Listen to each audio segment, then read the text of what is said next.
CTVA Podcast, un encuentro único para conocer quiénes están detrás de las propuestas culturales del Complejo Teatral de Buenos Aires. Bienvenidos a un nuevo CTVA Podcast, soy Marcos Mutuberría y hoy estoy con Luciano Suardi. ¿Cómo va, Luciano? Bien, muy bien, ¿qué tal, Marcos? ¿Todo tranqui? Sí. Bueno, Luciano, actor, director, docente, vamos a hablar de varias cosas, pero la primera pregunta es, confieso, bastante amplia. ¿Qué cosas te motivan para trabajar en la actividad artística en general? Sí, es amplia. Sí, pero puedes contestar lo que quieras, pensar, no hay apuro. Pero está buena, ¿no? Bueno, no, cada tanto hace bien repensar por qué uno hace lo que hace. A veces hay determinadas situaciones sociales, políticas, que dicen que se te vacíe de sentido la actividad cultural frente a catástrofes económicas, por ejemplo, que solemos vivir.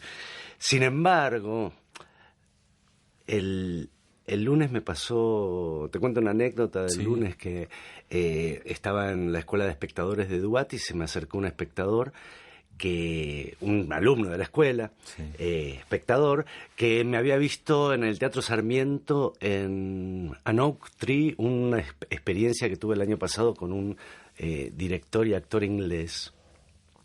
Y bueno, charlamos, me preguntó algunas cosas de esa experiencia y después me agradeció y me dijo,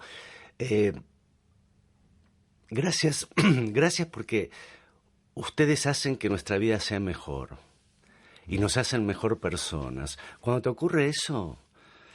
Ahí cobra sentido, ¿no? Ahí cobra sentido. Pero bueno, me gusta contar historias, me gusta transmitir sentimientos, emociones, me gusta que el espectador se emocione y reflexione sobre lo que estoy contando, ya sea como director o ya sea la empatía que puedan sentir conmigo como actor. Pero me gusta contar historias y me gusta...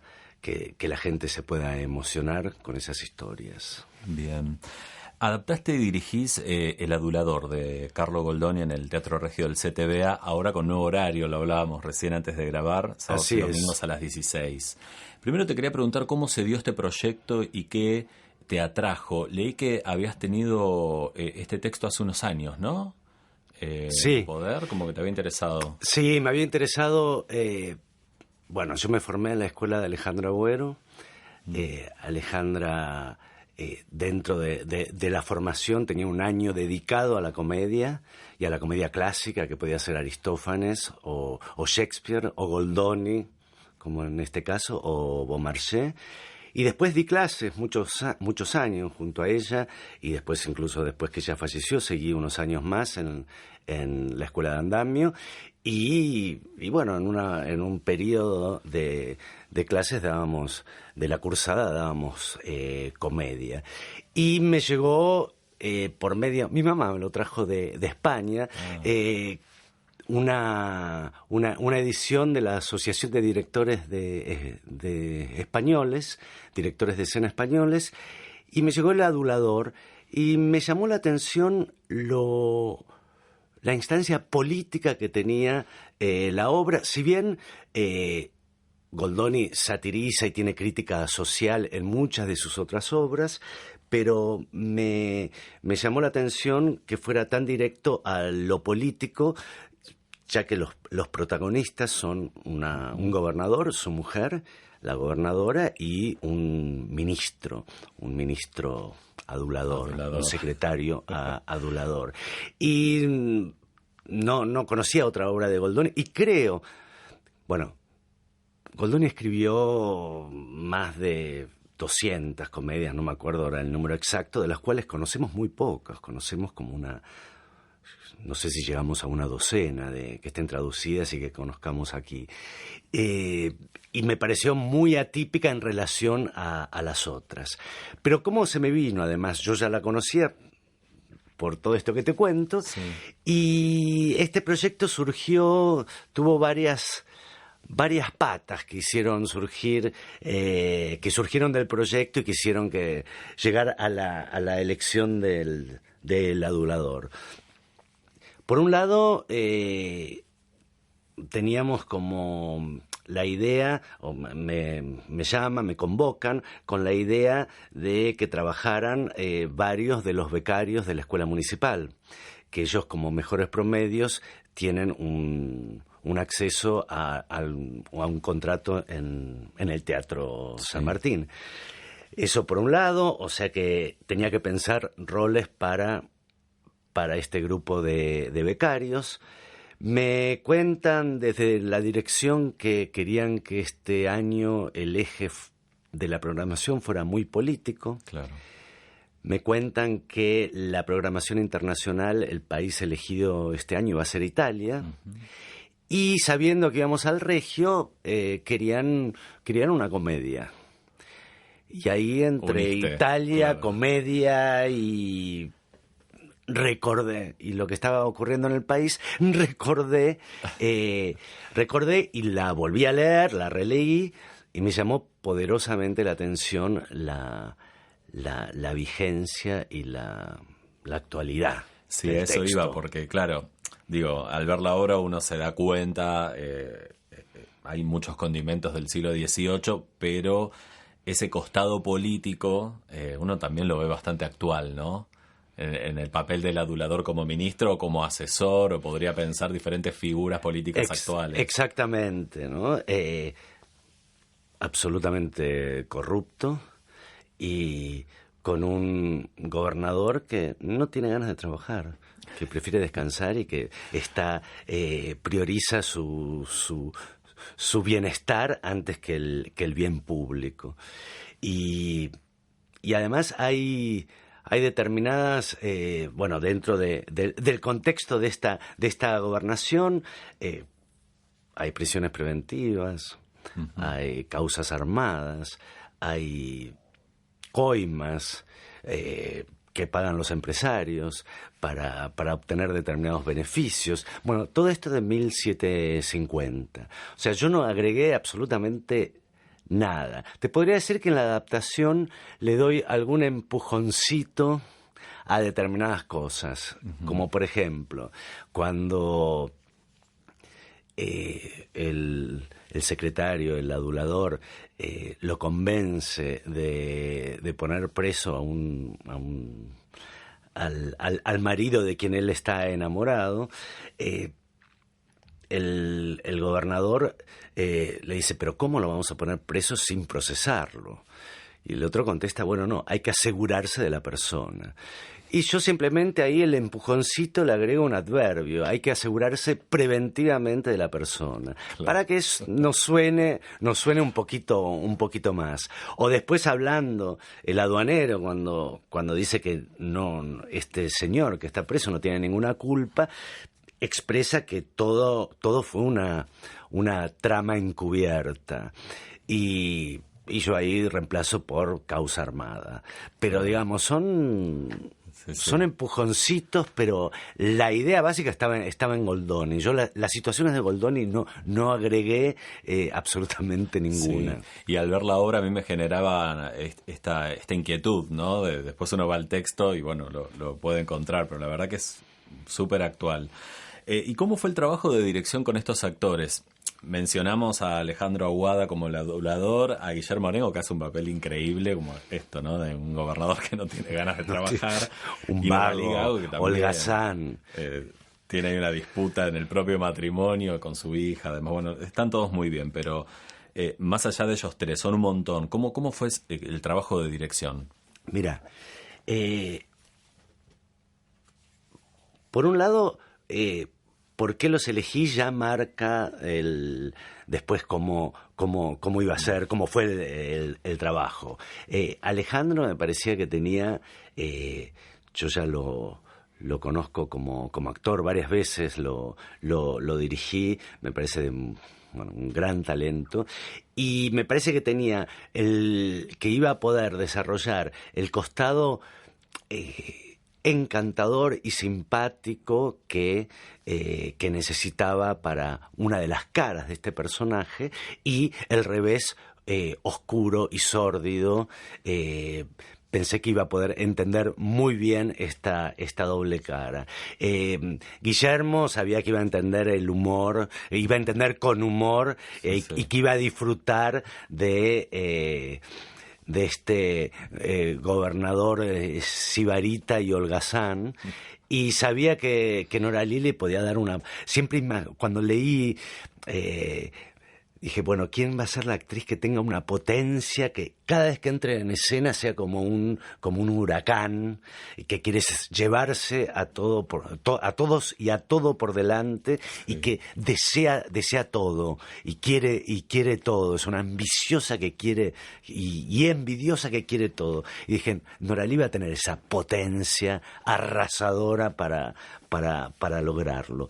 Y después era cómo encontrar la verosimilitud, y mi apuesta fue, yo no quería, se asocia mucho a Goldoni a la comedia del arte, porque bueno, pues él escribió muchas de sus comedias a partir de, y utiliza personajes, los tipos fijos de la comedia del arte, y en muchas de ellas escribe situaciones también que estaban en la comedia del arte, que era improvisada. A partir de que se empieza a escribir, hay algo de la comedia del arte que deja de ser comedia del arte como tal. Pero yo no quería ir a algo de cómo se hace la comedia del arte, que además no sé cómo se hace, sino cómo darle verosimilitud hoy a este texto que tiene estas resonancias con el hoy, pero que por otro lado tiene algo de sátira y de comedia que implicaba, y además por cierta ingenuidad que tiene el texto, cierta linealidad, que bueno, típica del género, de la comedia, pero que necesitaba un humor y cierta actuación exacerbada. Pero no quería dejar de lado, y en esto me gusta de esta comedia, ciertas situaciones más dramáticas que yo no quería llevarlas a la comedia. Es más, casi te diría que al final, y después te hablo del final y cómo surgió ese final, quería que hubiese un giro, quería probar esto, si era posible que una comedia hacia el final tenga un giro más dramático. Muchas comedias, incluso Goldoni y Molière, terminan con aquí no ha pasado nada. Y se festeja, y los personajes se juntan, se perdonan y le piden el aplauso al público. Y yo decía, no quería pensar aquí no pasó nada. No, aquí pasaron muchas cosas, y muchas cosas que tuvieron y tendrán sus consecuencias. Y también pensando en 1750, que estábamos en el umbral de un cambio importante de época, ¿no? En el umbral de la revolución. Entonces hay cierta aristocracia que tenía como la sensación de mostrar que se le venía la noche.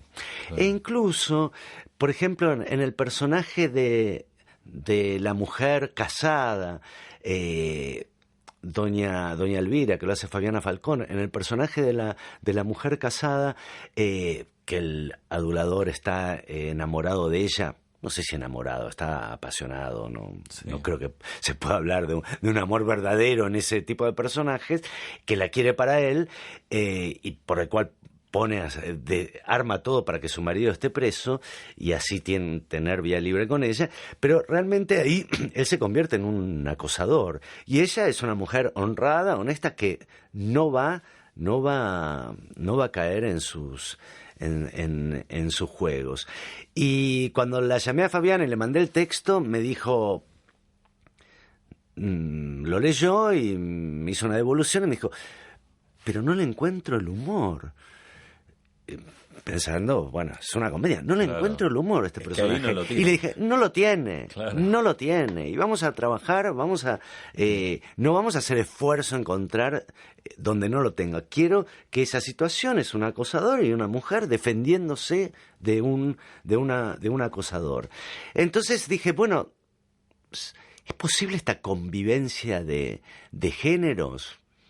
No lo sé, es lo que probé, y aunque sea hasta te diría un pastiche en un momento, pero me parece que es hacia el final, creo que algo se entiende y funciona. Y a partir de esto es importante que te cuente que la obra, Goldoni escribió 2 finales. Primero había escrito un final, que es el que nosotros usamos, el que yo elegí usar, y después ese, no voy a contar lo que sucede para no... Para no spoiler. Exacto, pero ocurre algo en ese final que no era apropiado para la comedia de la época. Como estas cosas de... No, estas convenciones que... No, una comedia no puede terminar con ese tipo de final, con esa acción final. Entonces escribe otra donde el adulador recibe un castigo, pero es otro. Y yo dije, bueno, no, vamos al primero, pero ir al primer final implica que ese nuevo final o tenga un tono mucho más trágico. Y dije, ¿qué pasa si pruebo a virar el tono de la actuación y de la obra? Bueno, después dirán algunos si le funcionó o no. Y le agregué un texto en ese caso, que se lo saqué de otra comedia. Hay un personaje de otra comedia, ya no me acuerdo de cuál, pero así, releyendo a Goldoni, no me acuerdo de cuál, hay un texto que un personaje dice, ya no me acuerdo bajo qué circunstancias, se acaba la comedia. Y yo le robo esa frase y se la pongo acá, donde un personaje, el personaje de la cocinera, dice, si hago esto, y se acaba la comedia. Entonces me agarré de eso como para decir, bueno, en determinado momento hacia el final, la comedia se acabó. Pensemos de otra manera y hablemos y actuemos de otra manera. Bien. Tomándome del personaje del adulador, más allá de lo político, lo llevo a otro terreno. ¿Qué pensás de la adulación y el ejercicio de la adulación que uno a veces ve entre los artistas? ¿Viste que hay como una ceremonia de hacer... a ver, yo tengo un punto de vista un poco crítico con eso, pero te pregunto a vos, ¿qué pensás cuando estrenás los conocidos o los artistas vienen y te hacen una devolución? A veces súper exagerada, a veces no. ¿Cómo te manejás con eso? ¿Te es cómodo? No termino de entenderte, a ver. Digo, ¿pensás que hay... La pregunta sería, ¿pensás que hay adulación también entre los artistas? Puede haberla, pero como me parece que puede haber en todos los ámbitos. Uh-huh. La adulación excesiva por ahí puede tener que ver con querer conseguir cosas a partir de después de eso, ¿no? Como uh-huh. Y bueno, sí, hay personajes trepadores pero me parece en todos los ámbitos, en todos lados, ¿no? Bien.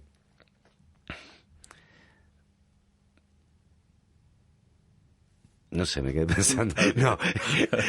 No, en lo que pasa después de los estrenos, cuando decís que todos te saludan y te felicitan. Bueno, más allá de que, bueno, después del estreno uno no quiere escuchar críticas. Después nos sentamos a tomar un café. Claro, tampoco es un momento para hacer una gran devolución. Se me vino esa... Y bueno, a veces... no sé, bueno, también nosotros somos, en ese momento somos muy egocéntricos, y también hay determinados halagos excesivos que nos pueden hacer bien ese día del estreno que uno está con, pero no, me parece que es una actitud,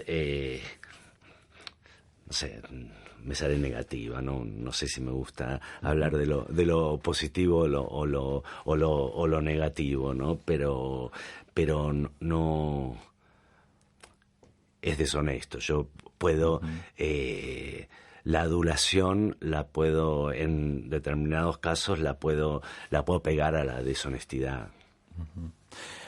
Bueno, además de El Adulador, estás participando también de El Hipervínculo Prueba 7 con dirección de Matías Feldman y como parte de la Compañía Buenos Aires Escénica, que también ahora repone en el Complejo Teatral, pero en el Teatro San Martín. Te quería preguntar cómo es ese proceso creativo grupal de ya hace unos cuantos años. ¿Cómo trabajan? Porque independientemente de eso, cada uno tiene otros proyectos, ¿no? ¿Hay una rutina? Sí, hace muchos años. Por suerte, y a mí me hace mucho feliz que un núcleo podamos seguir trabajando en forma independiente después de tantos años. Uh-huh.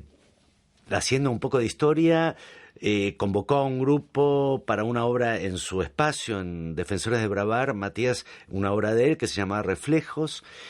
Y después con parte de ese grupo trabajamos en el Sarmiento con una obra que se llamó Hacia donde caen las cosas.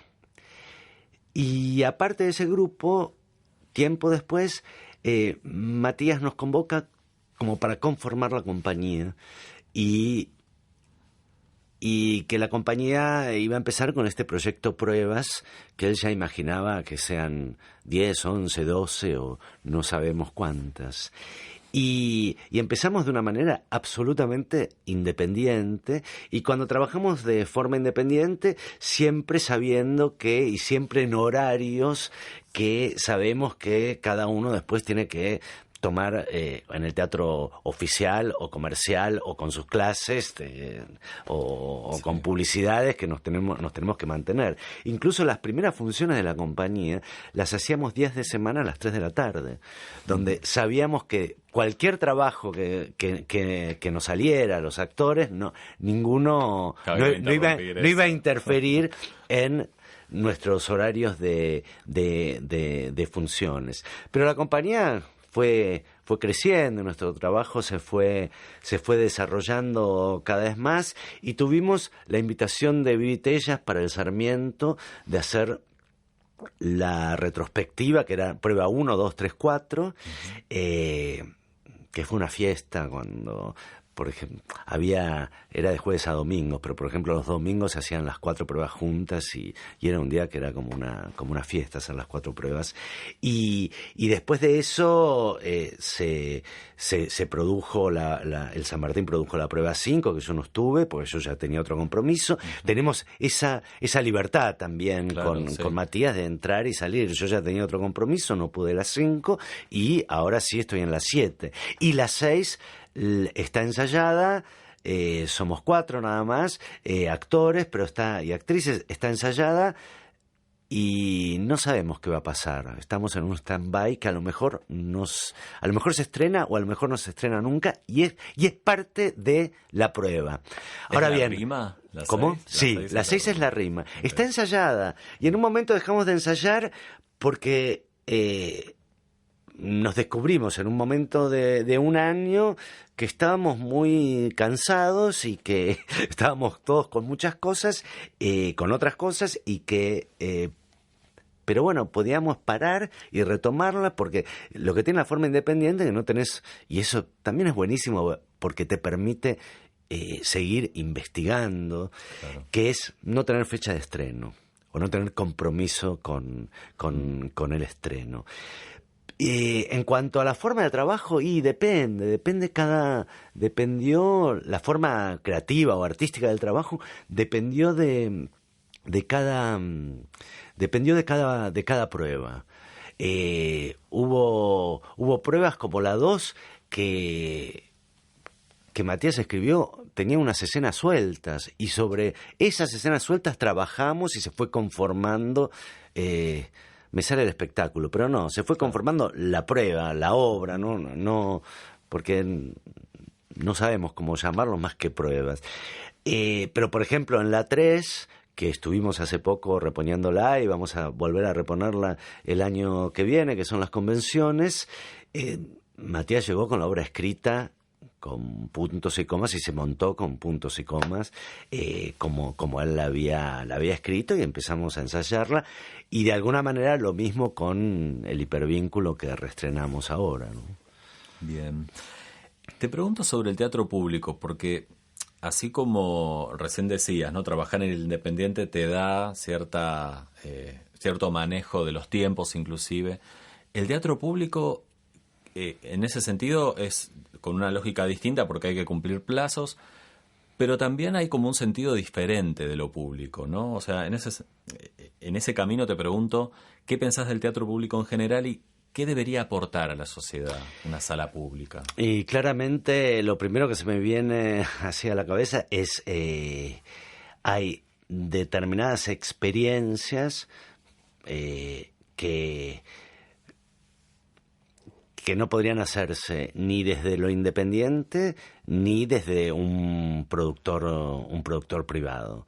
Por ejemplo, bueno, en el caso del adulador, no hay... que el adulador podría ser popular y...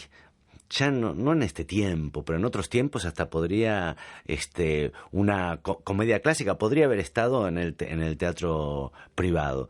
Ahora ya está, me parece un poco corrido eso, un poco distinto. Pero me parece que hay determinados títulos importantes del teatro clásico y contemporáneo que por producción o por temática no se pueden montar en otro lado que no sea el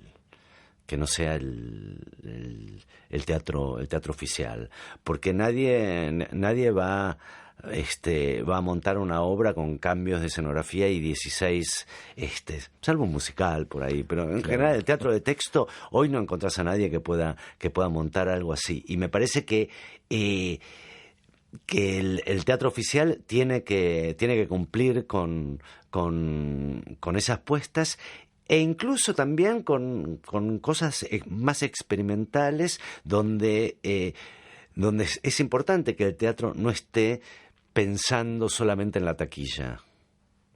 Claro. Porque si no hay riesgo, ¿no? Claro, si no hay riesgo. Y después, en relación a la forma de trabajo, con esto que decía antes, que en el teatro independiente no teníamos a veces fecha de estreno, porque a veces tenemos, y a veces también el teatro independiente se ha vuelto medio comercial, en el sentido de que tenés que estrenar sí o sí en tal sala, en tal momento, y no me parece sano, con lo cual por eso me gustó mucho y me entusiasmó mucho cuando Matías nos propuso esta compañía con el proyecto Pruebas, porque salía un poco de ese costado, pero también se aprende, en mi caso como director, ¿no? También como yo aprendí a trabajar en los tiempos, y me parece muy interesante también aprender a trabajar en los tiempos de lo público.